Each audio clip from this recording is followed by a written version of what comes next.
Well, good morning. It's good to be with you today on this Wednesday morning. Sorry for no rooted yesterday. Um, I was I recorded these today early, and I was more tired from our mission trip than I expected to be. So I came into the office a little bit yesterday, and I crashed. I went home and took a nap. So I was so tired. So anyway, back to our normal schedule now. We're back to our normal routine, and good Lord willing, I'm not going anywhere for a while. These feet are being nailed to the ground here in Mississippi for a while. We'll take a senior trip with Thomas after graduation in May, but outside of that, I'm not going anywhere. I've done my traveling for a while, so I plan to hang around here in Madison for a little bit. So today we're going to pick up with Galatians chapter 2, verses 1 through 14, and we're going to see something really significant play out here. And that is going to be this conflict that we thought we had resolved in the previous section, where we see this whole conflict between faith and works. How the question was asked, what must we do with these Gentiles? We see it play out all throughout Acts, kind of resolving in Acts 15. We see it playing out here. We're like, okay, we're just going to, Paul, you go to the Gentiles. You are appointed by God to take the good news to the Gentiles. Peter, you're going to take the good news to the Jews. And there's this tension. Well, what do we do with these Gentiles who become Christians? Must they first become Jews? That was the position of the Judaizers, those who expected Christians to be Jewish. So the question is Christianity going to be a subset of Judaism or something completely new? So let's see how this plays out in chapter 2, verses 11 through 14. But when Cephas is Peter, when Cephas came to Antioch, I opposed him to his face, because he stood self-condemned. For until certain people came from James, he used to eat with the Gentiles. But after they came, he drew back and kept himself separate, for fear of the circumcision faction. And the other Jews joined him in this hypocrisy, so that even Barnabas was led astray by their hypocrisy. But when I saw they were not acting consistently with the truth of the gospel, I said to Cephas before them all, if you, though a Jew, live like a Gentile and not like a Jew, how can you compel the Gentiles to live like Jews?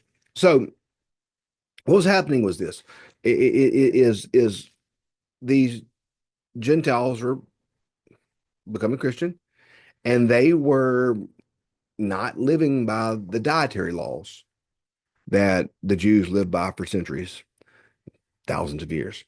And Peter was fine with it. Remember in Acts when he was on the tanner's roof, and the Lord gave a vision where the Lord said, rise, kill, and eat. And he ate all these unclean things. And the Lord said, don't call unclean anything that I've made clean. So we see that there was no more need for this. But Peter, based off of James, and by the way, James, we aren't 100% sure who this James is, but most scholars believe, and I tend to agree with this, that the James mentioned here is James, the brother of Jesus, who is the author of the book of James later in the Bible.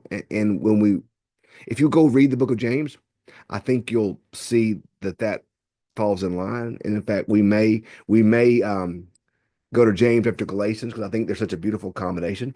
Because James is speaking to Christians. Like, James is a book of discipleship. James is calling Christians to live differently than the world. Paul has a passion for evangelism, that Paul wants people to get saved. So Paul wants to make people Christian. James wants to make Christians more faithful. And that's a very, let me be clear, guys, that's a very broad brush. I'm painting with the broadest of brushes here, because, of course, Paul wants sanctification to happen. And of course, James wants people to become Christian. But in the heart of their message, Paul is very evangelistic, wanting all manner of people to become saved, where James is very discipleship based. He wants people to grow more faithful in grace. And there's that tension that we always live with. Grace, faith versus works.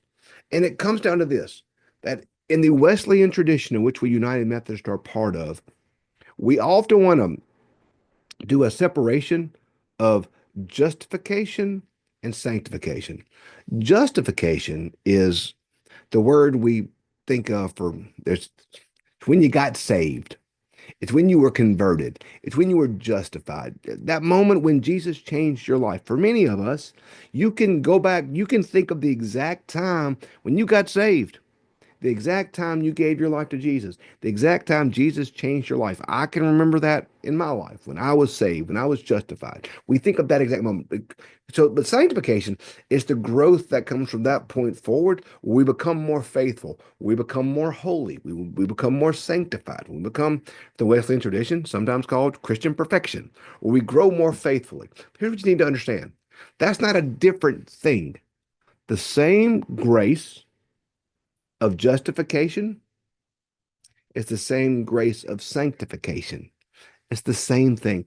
Our sanctification is an outgrowth of our justification. It's part of the same movement of grace that God gives to us. That's the heart of the Wesleyan message, is this push towards sanctification, towards Christian growth, towards Christian holiness, that our justification, our salvation, our conversion, our getting saved is not the end of our Christian journey, but it's the beginning to where we grow more faithful.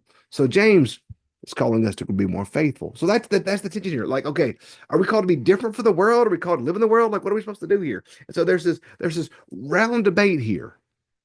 And eventually Peter says, hey, listen, I'm sorry, Paul says, Peter, you're not living like a Jew. Why are you going to expect them to live like Jews? That's like what the Pharisees did. Remember what Jesus said to the Pharisees? That you will go across the sea to make a convert and place burdens upon their back they cannot carry. That's what Peter was doing in many ways. He was making converts, but then expecting them to carry a burden that was so heavy that he himself did not carry. And that's that teaching. That's why I think we may go to James after Galatians to see, because Paul is so big on grace. Grace, grace, grace, grace, grace. Works has nothing to do with it. Nothing to do with it. And it doesn't. We're not saved by works. We're not saved by works. But James calls us who are saved to live differently. That's the beauty of the salvation, that we aren't saved by what we do, but what we do shows our salvation. Does that make sense? That our works don't justify us. They don't.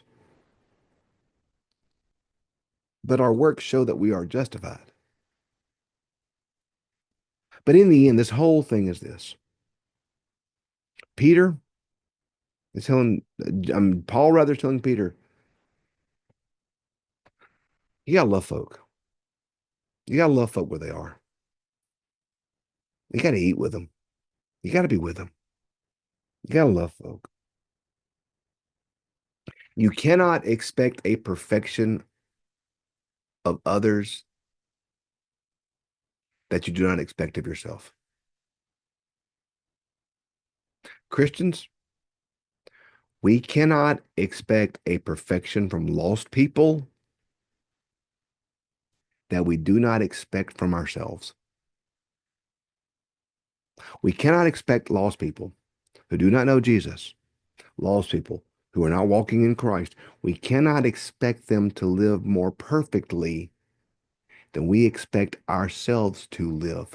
That's the very epitome of what the Pharisees did, is they expected a sense and method of perfection from others that they did not even have in themselves.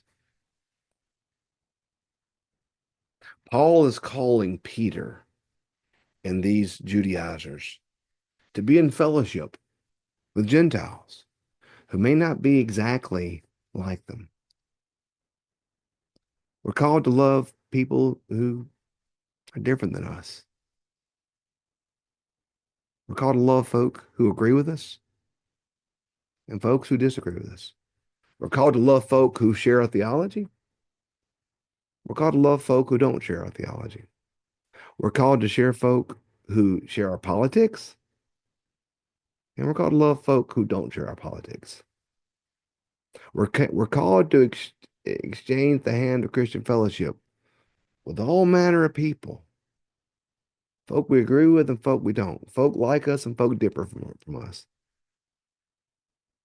Paul pushes Peter to do just that thing and to not expect a perfection from others that he did not expect from himself.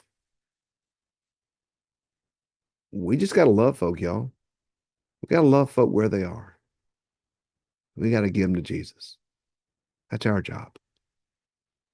Yeah, I think we may go to James after we finish Galatians because they're a beautiful combination to read. So anyway, tomorrow we're going to talk more about being saved by grace through faith, which is what the whole thing's about. So, hey, thanks for being with us. We'll pick up tomorrow with Galatians chapter 2, verse 15. Have a great day.